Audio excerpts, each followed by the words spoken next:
अगर आप आवारा म्यूजिक के गाने सबसे पहले सुनना चाहते हैं तो आवारा म्यूजिक को सब्सक्राइब करें और साथ में बेल आइकन को जरूर दबाएं। आवारा म्यूजिक प्रेजेंट्स।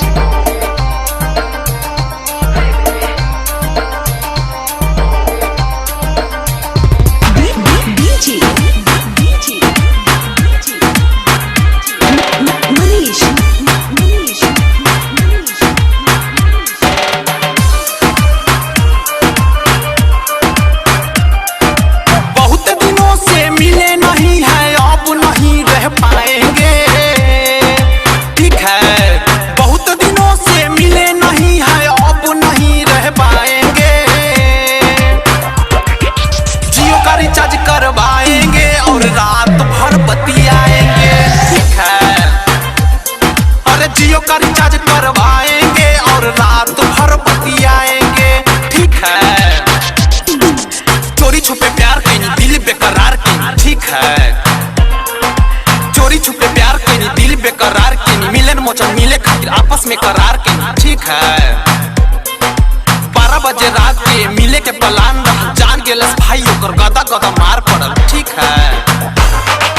मिलने की जो गलती किए हैं फिर से नहीं दोहराएंगे, ठीक है। मिलने की जो गलती किए हैं फिर से नहीं दोहराएंगे। जियो का रिचार्ज करवाएंगे और रात भर बतियाएंगे, ठीक है। हर जियो का रिचार्ज करवाएंगे और रात भर बतियाएंगे, ठीक है।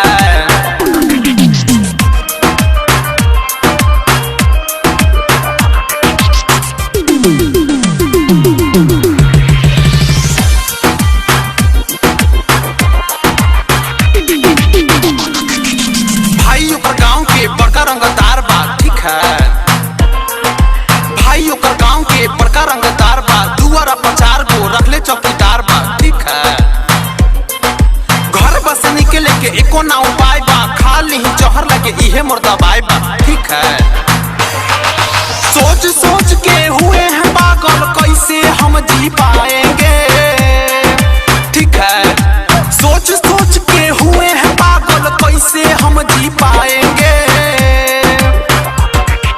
जियो का रिचार्ज करवाएंगे और रात भर बतियाएंगे, ठीक है। हर जियो का रिचार्ज करवाएंगे और रात भर बतियाएंगे, ठीक है।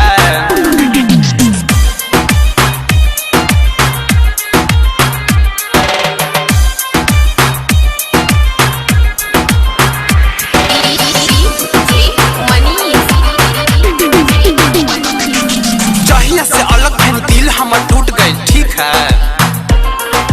जहिया से अलग भैनी दिल हमर टूट गई, प्यार वाला बात गई ढेर दिन से छूट गई, ठीक है। पहला पहला प्यार के देह में जुनून रहल, काट लेनी हाथ साला हरा हरा खून बहल, ठीक है। पंचम नीरज आर्यन को ना एको बेर बताएंगे, ठीक है। पंचम नीरज आर्यन को ना एको बेर बताएंगे। जियो का रिचार्ज करवाएंगे और रात भर बतियाएंगे, ठीक है। हर जियो का रिचार्ज करवाएंगे और रात भर बतियाएंगे।